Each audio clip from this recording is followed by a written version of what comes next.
The presenting sponsor for OnEducation is Classcraft. We're so excited to announce Classcraft's new story mode, which makes it easy for educators to harness the power of stories. But that's not all. Have you ever wanted to see yourself as a character in a story? Now teachers and students can create their custom game avatars and see them come to life on an augmented reality poster. To learn more about Classcraft's story mode and the new AR experience, simply visit classcraft.com. One of the most impactful things on our memory, one of the things that really switches it into long-term memory, are moments in our lives that are either incredibly joyful or incredibly painful.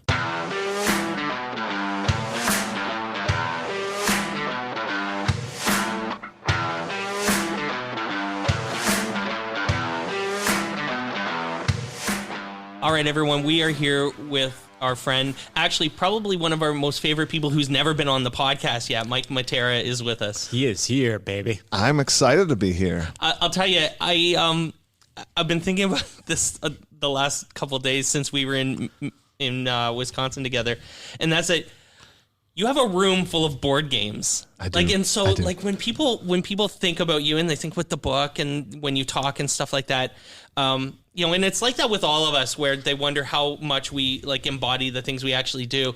You have a freaking room full of board games, and I'm like, Matera's no joke, guys. This dude has a whole room of board games, and it's awesome. I love board games. I just think this idea of bringing people around the table, build some fellowship with them over a game, over an experience. My dad was over at my house the other day, and he saw this wall, and he's like, what do you think of when you look at this wall? And it is floor to ceiling. It is. It's wall awesome. Of games. And I said to Dad, you know what? It used to be maybe I have a problem. And then I started looking at it, and what it is a wall of past memories. Yeah. And future fun. Yeah. And when you look at it that way, I'm excited every time I look at that. Nothing wrong with that. Yes. So we're here at ISTE together, and you're doing stuff. So what are you doing here at the conference? So here at the conference, I have two sessions. One with John Spike. We're doing a session called Joy Hacks. Sweet. And this is all little things you can add to your classroom, possibly your life, to add and infuse a little bit of joy. And then I'm doing another session on immersive learning, which basically is just another title for gamification, just really getting into and embodying the experience. Rad. And then the third sort of general goal of ISTE, of all ISTEs, is things like this, to connect and see people you haven't seen, do that kind of in real life moment, which is really fun in this digital age, to see people and connect. I think that's the most powerful thing. I mean, we've had conversations about this on various times, just how these networks of social media end up turning into these real life relationships, friendships, and then these friendships and relationships turned into these super powerful, not only just professional, things, but really true friendships that go beyond the talk about education or ed tech or gamification, whatever it actually might be, to go real personal. I mean, where there's some real connections here.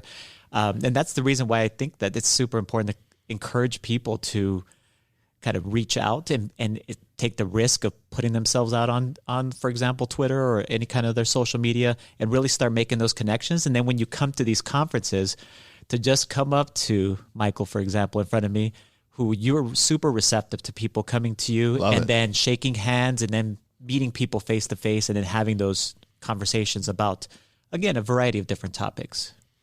Yeah, I think that's a good point. Putting yourself out on Twitter, can be, I don't know, it can be a little nerve-wracking. You're I've never tweeted, there's a lot of people that just sort of consume, but put yourself out there. And then especially when you go to a conference like this, just use the hashtag. Say is anybody going to lunch or whatever? Yes. And you'd be amazed at how many people are willing to sort of scoop you up. Just show up. And just show up, or put yourself out there, like you said, if go to the these meeting spaces that they have, these playgrounds, the Bloggers Cafe, even just the vendor hall floor, and just talk to people, say hi to people.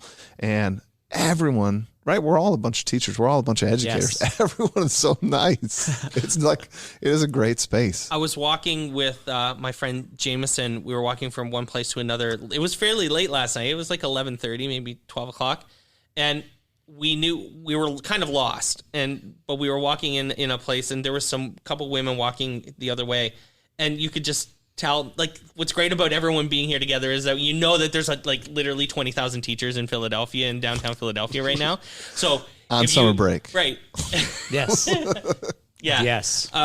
So there's 20,000 of us. So the odds of them being teachers, educators as well was pretty high. So I went down to them. I went to them and I said, we're kind of lost, but you kids came from where we think we're going. And they were so nice. And then we like started talking to them, because I just had a sense that I knew that they would be receptive to just having a conversation and talking. And it's a blast. This is so much fun.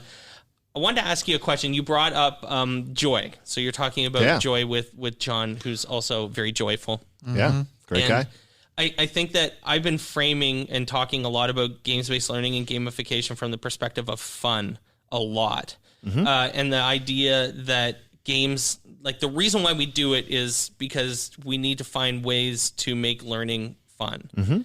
And can you talk about what you've done? And I know you talk a lot about this stuff in the book, but what are you talking about specifically with your session, maybe as it relates to kids and or maybe not even in your session, but about having fun in the classroom using games?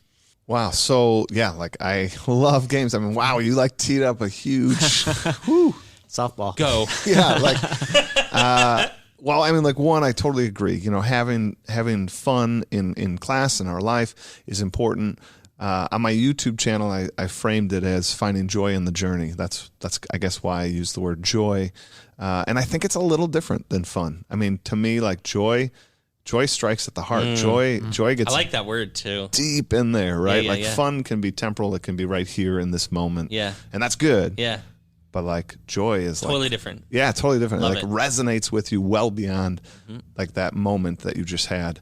And so specifically towards games, I am a self-diagnosed nerd.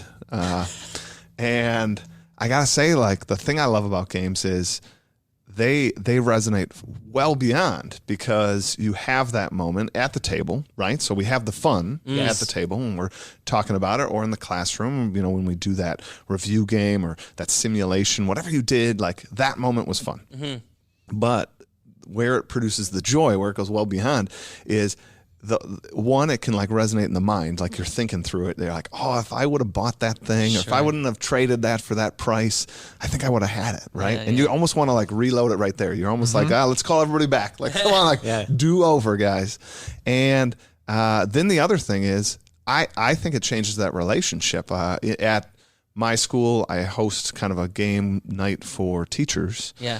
And it's amazing how much like that joke, you know, that like, oh, you bought that tile I wanted and it screwed me over. Like that joke will last for like a week, you know? Yes. And now when you're in the copy room, you're not talking about like how the papers always jam or no one loads the printer, and you're like, Talking about that game you played. You're talking about that game you played. You're talking about like, I would have had that tile. I would have crushed you.